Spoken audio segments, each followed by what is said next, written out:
વિદ્યાર્થી મિત્રો, આપણે ગયા વિડીયોમાં અમૃતા પાઠનો સારાંશ અને થોડી ભૂમિકા બાંધી હતી. તો આજે ધોરણ 11 ના વિદ્યાર્થીઓ નમસ્કાર.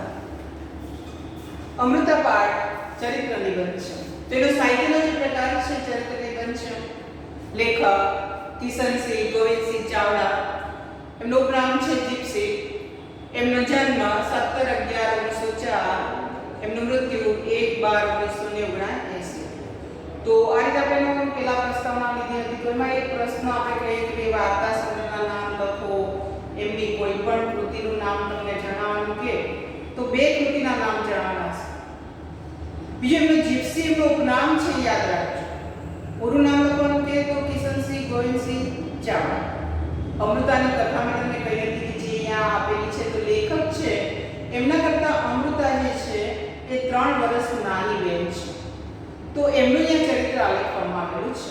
પ્રસ્તાવનામાં એમની કૃતિઓ, એમને કઈ ખાસ એમને પ્રાપ્ત થયેલો એક પારિતોષિકની પણ વાત કરી છે. તો નર્મદ સુવર્ણ ચંદ્રક તેમને મળેલો છે. તો આ યાદ રાખજો કે કિશનસિંહ ચાવડા યાની કિશનસિંહ ગોવિંદસિંહ ચાવડાને કયો સુવર્ણ ચંદ્રક મળેલો છે? તો નર્મદ સુવર્ણ ચંદ્રક મળેલો છે. એક રસદ્વાર એની હળવી શૈલીનો નિબંધ છે. તો એક પ્રશ્ન પૂછાયો છે. એક ખાસ બીજું કે 3માં જે સ્પર્શ કરવામાં આવ્યો છે, જેમાં રેખાચિત્ર, સંસ્મરણ, આત્મકથા ત્રણેયનો સમન્વય છે. એ કઈ કૃતિ છે લેખકની? તો અમાસના તારા એમની આ કૃતિ છે. હવે અમૃતા પાઠ આપણે લેવાનો છે. એની કથા મેં તમને કહી દીધી છે પેલા વિડીયોમાં. હવે આપણે શબ્દ તમારે પુસ્તક તમારી સાથે જ રાખજો અને પાઠ કાઢીને બેસજો. તો શબ્દ આપણે હવે પાઠ લેશું. તો પાઠમાં ધ્યાન આપજો. મારી નાની બહેનનું નામ તો અમૃતા, પણ સૌ એને અમુના બાલસોયા નામથી જ બોલાવતા. તો લેખક કહે છે કે મારી જે બેન છે એ અમૃતા એનું નામ છે, પણ ઘરના બધા જ લોકો તેને અમુના નામે ઓળખે. આ પ્રશ્ન પૂછાયો છે. મારાથી 3 વર્ષ નાની. તો લેખક કરતા કેટલા વર્ષ નાની છે અમુ? 3 વર્ષ. જ્યારે લેખકને 12મું વર્ષ ચાલતું હતું ત્યારે જે અમૃતા છે એને 9મું વર્ષ ચાલે. અમે ભાઈ બહેન ઉપરાંત છબડા મિત્રો. ભાઈ બહેન તો હતા પણ મિત્ર પણ હતા, ખૂબ ખાસ મિત્ર. અમુક ગજબની તોફાની, હું જરા શાંત, એટલે ફળિયામાં જરા કંઈક છોકરાઓ તકરાર જેવું થાય ત્યારે મારા સામાવાળાના તો અમુક બાર વગાડી દે.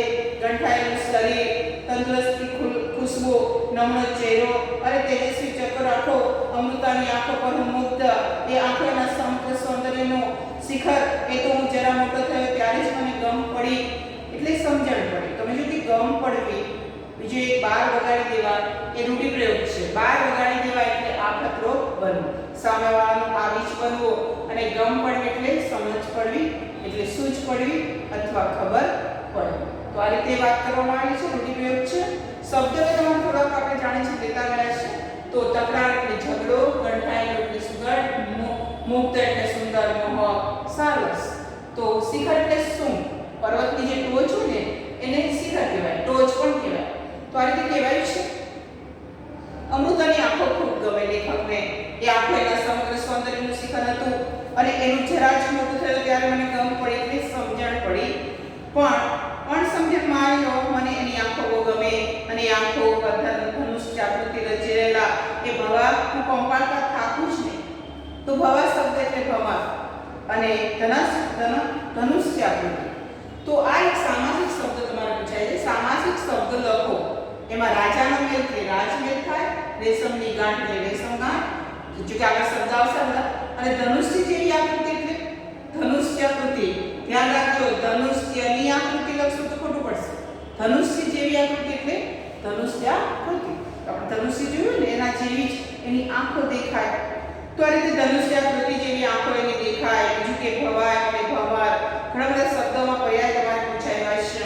ભવા એટલે ભવાર, પંપાળતો થાકું જ નહીં અને ક્યારેક અમૃતા ન હોય તો લેખક પોતાના જ ભવા પંપાળે અને અમૃતાને યાદ કરે. હું ભવા પંપાળતા થાકું છું.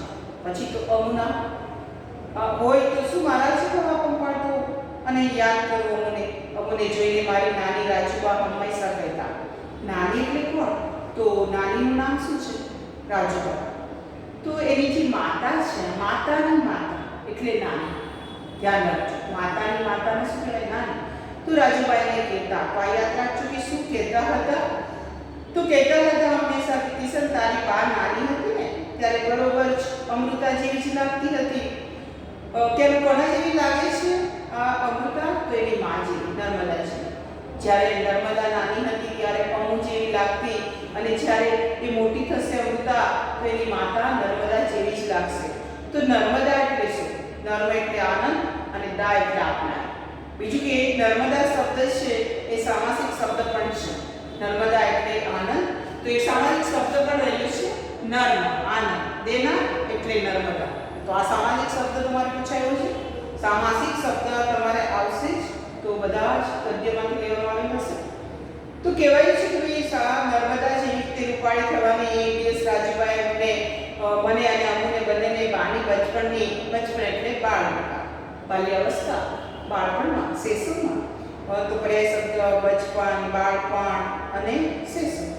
તો આ રીતે કહ્યું કે એક વાત કરી. કોની? નર્મદા. નર્મદા ત્યારે 9-10 વર્ષની હશે. લગભગ એની માતા નર્મદા કેટલા વર્ષની હતી? તો 9-10 વર્ષની હશે. હું બહુ માની પડેલી, કોઈને આશા નહોતી કે હું જીવીશ. તમારા નાના તો હતાશ થઈને રડી પડેલા. હતાશ થવું એટલે રૂઢી પ્રયોગ છે. હતાશ થઈ જવું, નિરાશ થઈ જવું. તો હતાશ થઈ ગયા, નિરાશ થઈ ગયા. એના નાના, નાના એટલે કોણ? તો માતાના પિતા. નાની એટલે માતાના માતા, અને નાના એટલે કોણ? તો માતાના પિતા.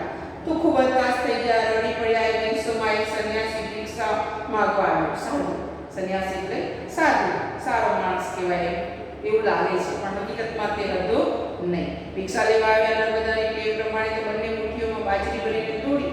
એની ડોકમાં એક સોનાની શેર હતી. તો સોનાની એક શેર હતી. કંઠી કઈ હતી? તો શેર એટલે શું? તો શેર જે દોરામાં મણકા, મોતી વગેરે પરોવ્યા હોય તેવી માળ. તો આ એક શબ્દ સમૂહ છે. શેર એટલે શું? આમ તો બે શેરના અર્થ, શેર એટલે સિંહ થાય, એ શબ્દ આપણે આગળ આવ્યો છે, અને બીજો પણ એક શબ્દ રહેલો છે. તો અહીંયા શેર એટલે સસલાનો સર હોય તો શેર એટલે માણસ છે, અને મીંડાવાળો શેર હોય તો સિંહ એટલે પ્રાણીનું નામ છે. તો આ યાદ રાખજો, આવા શબ્દ તમારે આવશે, આવે છે હાર અને હાર. તો હાર એટલે હાર પણ થાય, અને હાર એટલે ક્રમ પણ થાય, એટલે હરોળ આપણે કહીએ છીએ, અને હાર એટલે પરાજય. બરોબર? તો 3 શબ્દ હારમાં થાય છે. બીજું કે ઘણા બધા એવા શબ્દ દિન અને દીન. તો એક દિન આપણે જાણીએ છીએ, જેમાં હસ્વ દિન હોય તો દિવસ, અને દીર્ઘ દિન હોય તો શું થશે? ગરીબ. તો આવા શબ્દ તમારે પૂછાશે. આપણે લઈશું આગળ થોડા વ્યાકરણની અંદર. તો ધ્યાન રાખજો, હાર અને હાર, સૂજ અને સૂજ, આવા ઘણા બધા શબ્દ છે. ઘણીવાર આપણે શબ્દોમાં કન્ફ્યુઝ થઈ જઈએ છીએ કે આ બે ખાલી સ અને મીંડાળો સ હોય, અથવા તો ચીર અને ચીર હસ્વ દીર્ઘ હોય, તો બંનેનો ફરક તમને જોવા મળશે. એક ચીર અને એક ચીર. એક ચીર એટલે લાંબો, અને બીજું ચીર એટલે વસ્ત્ર. આપણે ચીર હરણ, તો વસ્ત્રનું હરણ. તો આ રીતે કહેવાય છે. જો કે શેર સોનાની તેના ગળામાં હતી, અને આ પેલા સાધુએ તો વાતના ઘરની માંદગીની ખબર જાણી લીધી. તરસ્યો હતો કહીને છોકરી પાસે પાણી માંગ્યું. એ સાધુ શાનો? કોઈ અવધૂત હતો. હવે અવધૂત શબ્દ જે છે એના બે પર્યાય શબ્દ લખો. તો વૈરાગી અને બાવા, જે ધૂતનારો છે. એને તો નર્મદાને કહ્યું કે જો તારી સોનાની કંઠી આપી દે તો તારી માં તરત સાજી થઈ જાય. એવી ઈશ્વરી ભસ્મ આપો. તો ભસ્મ અહીંયા કેવી ભસ્મ છે? તો એ શબ્દ શા માટે શબ્દ છે? તો ભસ્મ યજ્ઞની કે મંત્રીની રાખ. હકીકતમાં ભસ્મ એટલે રાખ, પણ ભસ્મ એટલે યજ્ઞની કે મંત્રીની રાખ. એક શબ્દ શા માટે શબ્દ પૂછાયો? તો ભસ્મ તને આપો. અવધૂત એટલે વૈરાગી અને બાવા. તો આ રીતે કહ્યું છે કે ભાઈ તને હું તારી માં સાજી થઈ જાય તો હું તને એક ભસ્મ આપું. તો એક લાલચ આપી, અને એમ તો નર્મદાએ કહ્યું કે તો તારી સોનાની કંઠી આપી દે તો તારી માં તરત જ સાજી થઈ જાય. એ ઈશ્વરી ભક્તિ ભસ્મ તને આપું. તો આ રીતે ભસ્મ કે લાલચ બતાવી, ભસ્મ તને આપું તો માંદી છે તારી માં તો સાજી થઈ જાય. નર્મદાએ તો કંઠી તરત જ ઉતારી દીધી, અને પેલો સાધુ ચપટી જ રાખ આપીને ચાલતો થયો. છોકરીએ તો પેલી ભસ્મ લાવી ચમચા પાણી વડે મારે ગળે જ ઉતારી દીધી. ભગવાનને કરવો, અને ત્યાર પછી વળતા પાણી થયા, અને હું સાજી થઈ ગઈ. તો રાજુબા સાજા થઈ ગયા અને કહ્યું વળતા પાણી થવા એટલે શું? તો વળતા પાણી થવા એટલે રોગનું જોર ઓછું થવું. રોગ છે એ મટવા લાગ્યો, સાજા થવા લાગ્યા રાજુબા અને વળતા પાણી થયા. છોકરી તો પેલી બસ લાવીને ચમચીમાં પાઈ દીધી, એની અસર થવા લાગી અને તે સાજા થવા લાગ્યા. 8-10 દાડે પેલી સોનાની છે શેર નર્મદાના ગળામાં દીઠી એટલે જોઈએ તળપદી ભાષાનો શબ્દ છે એટલે આખી વાત પકડાય જ નહીં. છોકરી તો સાચે સાચું કહી દીધું. આખરે તમારા નાનાએ કહ્યું કે પડી એટલે ભલે કંઠી ગઈ તો ગઈ, તમે સાજા થઈ ગયા એટલે બસ. શું નાનાએ કહ્યું હતું? તો કહ્યું કે ભલે એટલે ભલે કંઠી ગઈ તો ગઈ પણ તમે તો સાજા થઈ ગયા એટલે બસ. નર્મદા તું ગભરાઈશ નહીં બેટા. નર્મદાને આશ્વાસન આપ્યું કે તે જે સાચી વાત કરવાની છે હવે તો ગભરાઈશ નહીં. સોનાની ગઈ છે બસ ગઈ પણ હવે તમે તો સાજા થઈ ગયા ને. આ વાત પછી હતી બા તમારી બા જોજે હું તું આવું કઈ ના કરતી. રાજુભાઈ કહ્યું અમુને તું આવું ક્યારે કરતી નહીં. એ દિવસે સાંજે અમે મોસાળ એટલે શું? તો એના માટે શબ્દ મામાનું ઘર અથવા તો માતાનું પિયર. તો એક શબ્દ છે અહીંયા કહેવાય છે કે મોસાળ તો મામાનું ઘર છે અને માનું પિયર. તો આ શબ્દ છે. કહ્યું કે ભાઈ મોસાળથી અમે જ્યારે પાછા આવ્યા ત્યારે અમુએ શું કહ્યું? તો પાછા આવ્યા ત્યારે અમુએ તરત જ વાલી ગયો બા મારી ગળામાંથી સોનાની કંઠી કાઢી લે અને નહીં તો કોઈ સાધુ આવીને લઈ જશે. અને બાએ પહેલા તો અમનો ધડાકો સમજી જ નહીં શક્યા. ધડાકો એટલે એકદમ જ કોઈ વાત કરવી. તો આપણે જાણીએ કે કોઈ વાત એવી હોય કે એકદમ કોઈ આપણને કહે તો આપણને લાગે કે આવો ધડાકો, આવી રીતે આશ્ચર્ય, આવી વાત કરી તો એકદમ ધડાકો સમજી ન શક્યા કે આ શું? મારી શેર તું કાઢી લે, મારા ગળામાંથી આ કંઠી કાઢી લે એમ એની માને કહ્યું. પણ કેમ? એ તો મેં બધી જ વાત કહી ત્યારે હસી પડી. લેખકે બધી વાત કરી માને કે ભાઈ આવું થયું હતું અને નાની છે રાજુબા એમણે વાત કરી તારા બાળપણની એટલે અમુક કહે છે કે મારા ગળામાંથી શેર કાઢી લે. હસી પડીને અમને બચ્ચીઓનું ઇનામ મળ્યું. ઇનામ એટલે બક્ષીસ, ભેટ, ઘણા બધા શબ્દ છે. બા મને પકડવા આવી ત્યારે બંદા તો પોબારા જ ગણી ગયા. પોબારા એટલે નાસી જવું અને બંદા એટલે આમ તો વડીલ માટે શબ્દ વપરાય પણ અહીંયા બંદા એટલે કોણ છે? લેખક ત્યાંથી નાસી જ ગયા. અંબુને પાચિકાનો બહુ શોખ. પાચિકા એટલે શું? તો રમવાના ટૂંકા, ખૂબ જ શોખ. 5 પથ્થર હોય એને રમવાનો એ શોખ. એ રમત પાછળ એટલી ગાંડી, કલાકોનો કલાકો એ રમતા થાકે જ નહીં અને રમવામાં પણ એકો એટલે હોશિયાર. એ વખતે અમારા ફળિયામાં એક મારવાડી કુટુંબ અમારા બીજા ઘરમાં ભાડે લીધું. તો એક એવું ઘર છે કે જેમાં ભાડે લેવા માટે આવ્યા છે અને એના વડીલ ભૈરવ કાકા રાજમહેલમાં કામે જતા. તો પડોશી કોણ છે એમના અને કેવા છે? તો મારવાડી પરિવારના છે. એમાં ભૈરવ કાકા હતા એનું નામ. ભૈરવ કાકા રાજમહેલમાં. તો રાજમહેલમાં એટલે એક શબ્દ અહીંયા સામાસિક શબ્દ છે. તો રાજાનો જે મહેલ હોય એને રાજમહેલ કહેવાય છે. તો એક સામાસિક શબ્દ આપણે લખેલો છે કે રાજાનો મહેલ એટલે રાજમહેલ. તો યાદ રાખજો એ શબ્દ સામાસિક શબ્દ. શું કરતા હતા ત્યાં? તો ભૈરવ કાકા છે રાજમહેલમાં કામે જતા. આ આરસ પાન ટાંકવાના એમની જોડીની તો કહેવાય કે આરસ છે પાનના જે પથ્થર આવે સફેદ રંગના એને ટાંકવાના અને ટાંકીને ખૂબ જ સરસ આખા શિલ્પી જેવા આપે. તો આ રીતે કહેવાયું છે કે ભાઈ વધારે ને વધારે તેમને આરસ પાનના પથ્થર ટાંકવાનો એટલો કહેવાય કે ખૂબ જ અનુભવ છે અને એની જોડ આખી દુનિયામાં મળે નહીં. જોડ ન મળે એટલે એના જેવો કોઈ કારીગર દુનિયામાં મળે નહીં. તો કહ્યું છે ટાંકવું તો જાણે એનું બાળક. મેં વાત કરી હતી તમને કે ભાઈ એમના માટે ભૈરવ કાકા માટે આ ટાંકણું શું છે? તો ટાંકણું એટલે એમના માટે બાળક. અને હથોડી શું છે? અને હથોડી જાણે એમની દાસી એટલે નોકર. એમની દાસી છે હથોડી. એ ભૈરવ કાકા એક દિવસ બાને માટે આરસનું સુંદર ખલ લઈ આવ્યા. ખલ એટલે શું? તો ખલ એક શબ્દ સમૂહ છે. ઔષધ વગેરે કચરવાનો કે ઘૂંટવાનો ખાડાવાળો પથ્થર. તો ખરલ એનો પર્યાય શબ્દ આપણે કહી શકીએ. તો કહ્યું કે ભાઈ આ એક ફળ છે આરસ પાનનો તો તમને આપવા આવી ગયા. સુંદર હતો. વાતો રાજી થઈ ગયા, ખૂબ ખુશ થઈ ગયા. તે જ વખતે અમુએ ભૈરવ કાકાનો હાથ પકડીને આરસના પાચિકા લાવી આપવાનું વચન લઈ લીધું. કહ્યું કે મને તો પાચિકા આરસના લાવી જ આપવા પડશે. બીજે દિવસે સાંજે અમુના સુંદર કૂકા આવી ગયા. બીજે દિવસે આવી ગયા કૂકા. બસ ત્યારથી ફળિયાની છોકરીઓમાં અમુનું નામ થઈ ગયું. એટલું જ નહીં એની આબરૂની મહત્તા વધી ગઈ. તો કહેવાય ને પ્રતિષ્ઠા વધી ગઈ એની અમુની. કારણ શું? ભૈરવ કાકાએ 5 પાચિકા જે આરસના લાવી દીધા તો આખી શેરીમાં બધી છોકરીઓમાં એ શ્રેષ્ઠ ગણાય. કારણ એની પાસે તો આરસના પાચિકા છે. ધીરે ધીરે અમુએ રમી રમીને આરસના કુકાને વધારે સોવાળા અને ચમકતા જ બનાવી દીધા. એ કુકા તો જાણે એનો પ્રાણ. અને પાચિકાએ રમે કેવી? એકવાર તો 4-5 એની બહેનપણીઓ સાથે એ અમારા ઓટલા પર કુકા રમવા બેઠેલી. બીજી છોકરીઓના કુકા તો થોડે જ ઊંચે ઉછળે અને એમાંય ચૂકી જવાય. પણ અમુનો દાવ આવ્યો તે થઈ રહ્યું. દાવ એટલે ક્રમ પ્રમાણે એનો વારો રમવાનો. અને એમાં તો બધી છોકરીઓને પાછી પાડી દે એટલો ઊંચો, સૌથી ઊંચો અમુનો કૂકો જાય. બધી છોકરીઓનો જાય ઊંચો, પણ પાછો હાથમાં ના આવે અને નીચે પડી જાય. એટલે એનો દાવ જતો રહે. દાવ અમુનો આવે, એનો કૂકો બહુ ઊંચે ઉછળે અને કૂકાની સાથે એની આંખો ઉપર નીચે ઉપર નીચે એમ સુંદર આંખો એવી એના કૂકા સાથે ફરેલી અને બધાને અણિયાળી બનાવી. એની આંખો એકદમ કીકી ઊંચે ચડે, નીચે આવે. કુકાની સાથે પાછી દ્રષ્ટિ નીચે ઉતરે. એક તો અમુની આંખો ચબરા એટલે ખૂબ જ ચાલાક આંખો હતી એની, ખૂબ જ તેજસ્વી આંખ. અને એમાં એ કુકાની રમત એને વધારે અણિયાળી બનાવી. એકદમ અણીદાર એની આંખો, ખૂબ જ સુંદર આંખો હતી. એ ગુસ્સો થાય ત્યારે એની ભમરો એવી ચડે કે બાની બિચારી તરત જ નમતું મૂકી દે. આમ એકદમ ગુસ્સાવાળી આવે ને તો માતાને જુએ તો તરત નમતું જોખી દે. નમતું જોખી દેવું એટલે એની વાત માની લે અને જે કંઈ એની ઈચ્છા હોય એ પૂરી કરી નાખે. બા ડરી જાય. અમને એના આરસના કુકા અતિશય વહાલા. એને તો 9 વર્ષ પૂરા થયા અને 10મું, જ્યારે 10મું વર્ષ બેઠું, વર્ષગાંઠ હતી આવી ત્યારે બા પાસે અમુએ પોતાના કુકા માટે મસરૂની કોથળી કરાવેલી. મસરૂ એટલે શું? તો એ શબ્દ સમાનિક શબ્દ છે.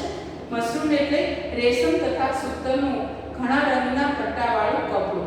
તો આ પૂછાયો શબ્દ પાચિકા તમને ખ્યાલ આવી ગયો? રમવાના કુકા છે. અને મસરૂમ એટલે રેશમ તથા સૂતરના ઘણા રંગના પટ્ટાવાળું કપડું. તો એવું કપડું લાવી આપવાનું કહ્યું તો માતાએ એને માંગ્યું એટલે કહ્યું કે ભાઈ લાવી આપ્યું. કુકા તો અમૂલ્ય ઘરેણું, એની મોંઘી મિલકત. કુકા અમુ માટે શું હતા? તો એક તો અમૂલ્ય ઘરેણું હતું અને એની મોંઘી મિલકત. મને 12મું વર્ષ ઉતરીને 13મું બેઠું. લેખકને કેટલા વર્ષ? 12મું વર્ષ બેસીને 13મું બેઠું. એવા સમયે અમારા ઘરમાં ત્યારે તરત જ ધમાલ શરૂ થઈ. ધમાલ એટલે કંઈક તોફાન, મસ્તી, જાણે એવું લાગ્યું. બધા ભેગા થવા લાગ્યા. આ શું? આટલા બધા માણસો કેમ? સગા સંબંધી ભેગા થયા. અનાજના કોથળા જ ખાવા માંડ્યા. હું નિશાળેથી આવું ત્યારે આ બાની મદદમાં ફોઈ, માસી, મામી બધા જ હાજર હોય. કોણ હાજર હતું? તો માસી, મામી અને ખાસ કોઈ પણ હોય. બધા હાજર હોય. અનાજ સફાઈ ચાલતી હોય. એ તો ધીરે ધીરે મને ખબર પડી કે મારા લગ્નની તૈયારીઓમાં પાસેની પહેલી પૂણી હતી. પાસેની પહેલી પૂણી એટલે હજુ તો શરૂઆત, માત્ર થોડી જ શરૂઆત થઈ હતી. એટલે હજુ તો માત્ર શરૂઆત જ થઈ હતી. લગ્નનો દિવસ જેમ જેમ પાસે આવતો ગયો તેમ તેમ ધમાલ વધતી ગઈ. મારું મહત્વ અખરમાં વધતું જ ગયું. આ વાત અમને નવી લાગી. ખૂબ જ નવાઈ પ્રમાણે તમે જો કે લેખકની ઉંમર શું છે?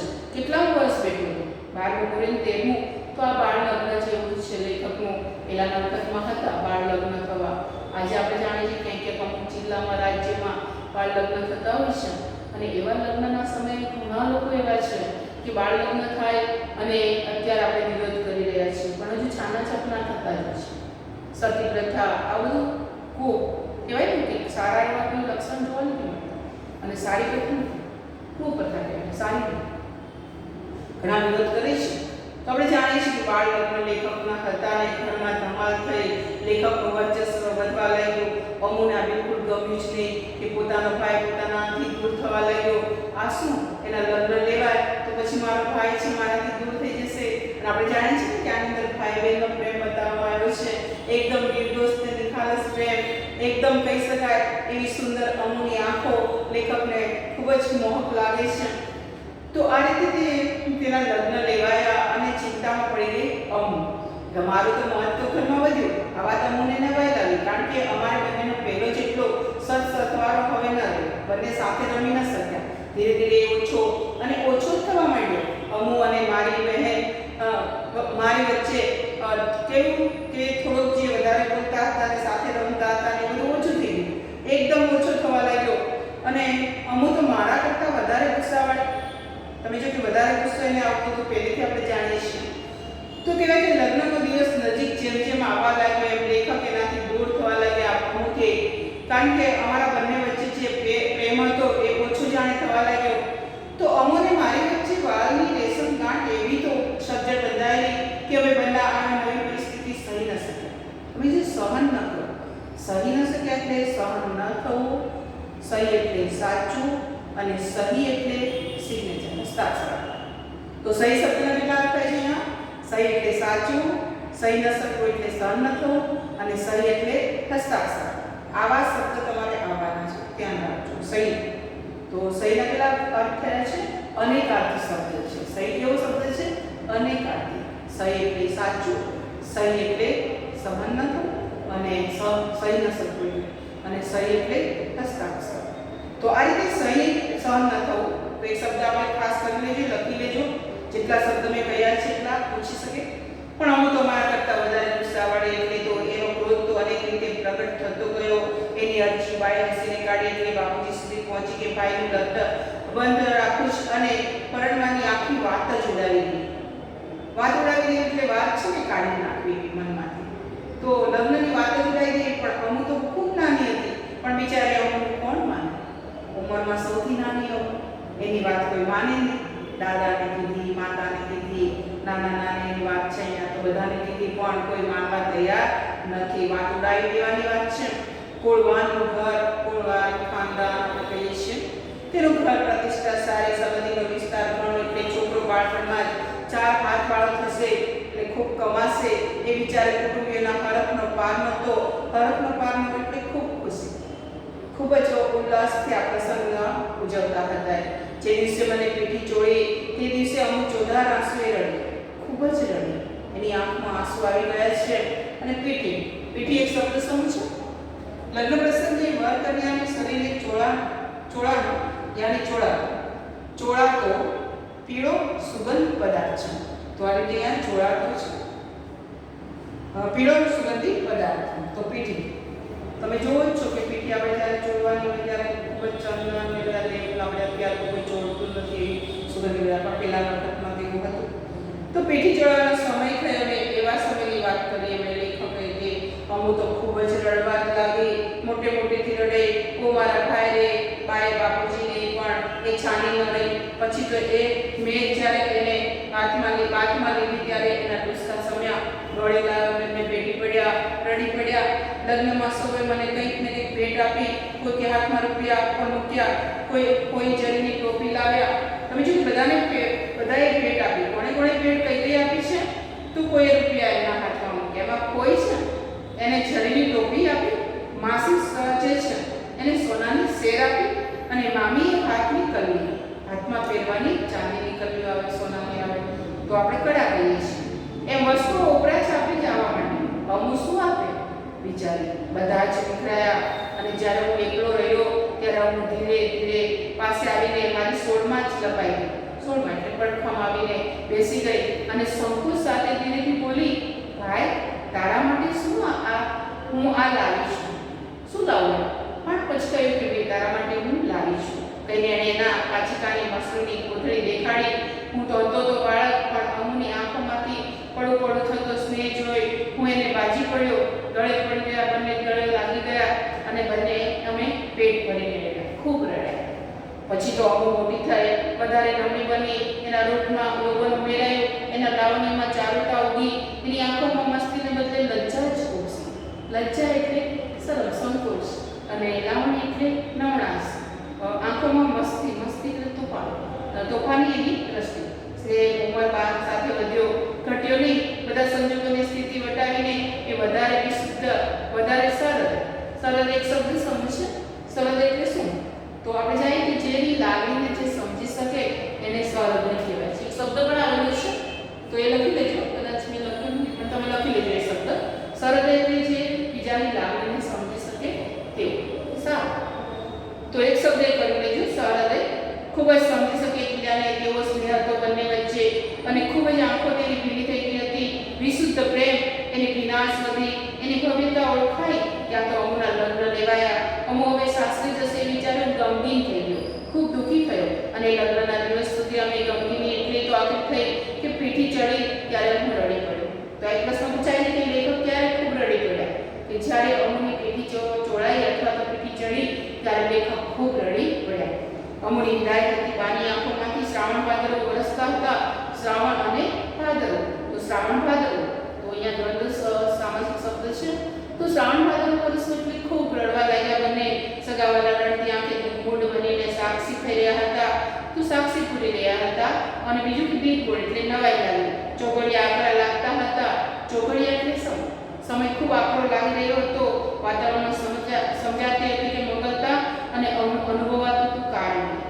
વાતાવરણ કેટલું ગંભીર થઈ ગયું હતું કે સમજાતી હતી મંગલતા, કાર્ય મંગળ માંગી હતું, પણ કેમાં પરિણામે કહેવાય છે કે બદલાઈ ગયું.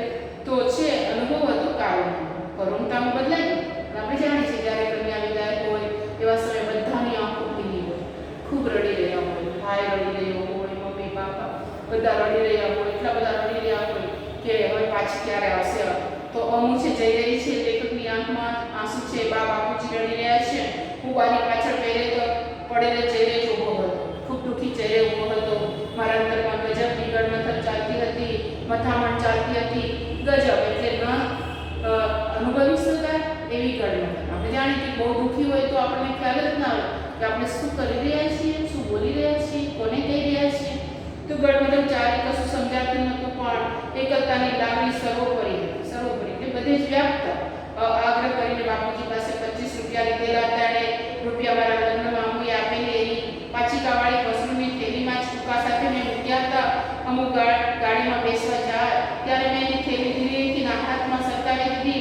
એણે મારી સામે જોયું. એ આંખો હું કરીને ભૂલી શકું? એ આંખો વાલ, વિષાદ, વ્યથા. તો વ્યથા પીડા છે, વિષાદ એટલે દુઃખ છે. ખૂબ જ વાલસોઈ આખી વાર્તા મૂંડી જ જાણે રડતી હતી. અમને રોતા મૂકીને અમુ તો રડતી રડતી ચાલી ગઈ. તમે જો કે ત્યાર પછી તો આખો મંડપ ખાલી અને લોકો પણ મહેમાન હતા એ ચાલ્યા ગયા. એની વિદાયમાં અમને કંઈક કળ વળી, માંડ રાહત થઈ. અમુ પાછી આવી ત્યારે લગ્નના થોડા દિવસમાં મારી લાડલી એ ખૂબ જ વાલી બહેન સૌ બદલાઈ ગઈ. તમે જો તો અમુ સાસરી ગયા પછી જ્યારે પાછી આવી ત્યારે બદલાઈ ગઈ. હસતો ચહેરો, મરકતી અને મસ્તીખોર આંખો, ઉછળતો આખું જ અસ્તિત્વ બધું શાંત થયું. તમે જો કે કઈ વસ્તુનો બદલાવ આવ્યો છે અહીંયા? એનો ચહેરો હતો હસતો, મસ્તી, મરકતી આંખો એ બધું જ જાણે કે શાંત થઈ ગયું. જેમ જેમ દિવસ ગયા તેમ તેમ હું વધારે શાંત અને શાણી થઈ ગઈ. સમજતા 4 વર્ષ પછી એ સાસરીથી બીમાર પડી પણ ઘરે આવી ત્યારે હું અને બાએ માંડ ઓળખી શકીએ એટલી જ બધી બદલાઈ ગઈ હતી. અમુ જ નહીં, જાણે ભૂત, નવરી અને સ્નેહ વિતરતી અમુનું આવું જોઈ અમે ડઘાઈ જ ગયા. બા તો રોજ રડી જ પડી. તમે જો કે થોડા વખતમાં તો શું થયું? બદલાઈ ગઈ. અને થોડી વારમાં અમુની જે બીમારી હતી એ વધતી જ ગઈ, એટલી બધી વધી. તમે જો કે બીમારી એટલી બધી અમુ બની ગઈ. તો બીમારી એટલી બધી છે કે જાણે કે ભૂત જ હોય, જાણે અમુ નહીં. તો લેખક શું કહે છે કે 4 વર્ષ પછી જ્યારે તે સાસરે પાછી આવી ત્યારે બા તેને ઓળખી ન શક્યા, લેખક ઓળખી ન શક્યા. કેટલો બદલાવ હતો? અમુ નહીં, જાણે કે એનું ભૂત હોય.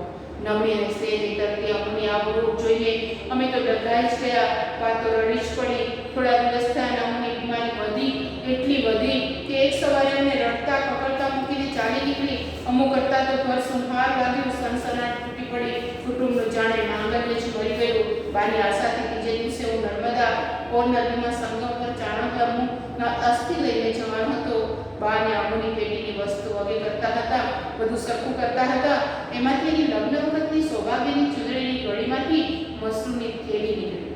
મેં ઉગાડી અને જોયું તો અંદર પેલા જ 5 આરસના જે કુકા છે એકદમ તૂટી વાળીને પડ્યા હતા. અને કુકા જોઈને મારાથી ન તો રડાયું ન તો બોલાયું. આ બાના કુકાને જોઈ તો બા તો ખૂબ જ રડી પડી. અને મને જોઈને તો તે મને બાજી જ પડી, જાણે કે બાજ પડી ગઈ. અને આટલું બધું રડવા લાગી. હું તો બાની સોળમાં હૃદય તેમનું દ્રવી ઉઠ્યું. સોમનાથના ઓવારા પાણીથી વહી જતી આવતી નર્મદાની કરનાળી અને માંડવામાંથી વચ્ચે જ્યારે ઓર નદી પડે છે એ ઓર સુંદર તરફ મારી ઘોડી જઈ રહી હતી. હાથમાં અમુના અસ્થિની થેલી અને મારા ગજવામાં પાચિકાની મશરૂમની થેલી પડી છે. અને મારા અંતરમાં અમુની સ્મૃતિ જીવતી જ પડી છે. અકસ્માત, અકસ્માત 2 શબ્દ. એક તો અકસ્માત એટલે શું? એકદમ આમ કહેવાય કે અચાનક થતું. અને એક અકસ્માત એટલે દુર્ઘટના. માછીમારે કહ્યું, માછીએ કહ્યું કે ભાઈ આ ઓર સંગમ છે. હસ્તીની પેલી થેલી પાણી મૂકી દો. જીવ તો ન ચાલ્યો પણ પેલી પાચિકા સાથેની મસરૂની થેલી પાણીમાં મૂકી દીધી. અમોના હસ્તી અને આરસના પાચિકાને પાણીમાં મૂકતા ત્યાં તો લાવણ્ય અને લજ્જાભર્યાના લોચનો એની આંખો દેખાણી અને ધનુષ્યા ક્રોધ બ્રહ્મોથી છવાયેલી મારી સામે તે હસી પડી. તો અહીંયા આપણે પાઠ પૂરો થાય પણ શબ્દાર્થ લખજો. રૂઢિપ્રયોગ તમે જોઈ લેજો પણ અને પ્રશ્ન કરી લેજો. પ્રશ્ન પહેલો, બીજો અને ચોથો. બીજામાં પ્રશ્ન પહેલો, બીજો અને મુદ્દાસર છે એમાં પ્રશ્ન પહેલો, ચોથો કરી લેજો. તો આ એસાઇનમેન્ટમાં લખજો.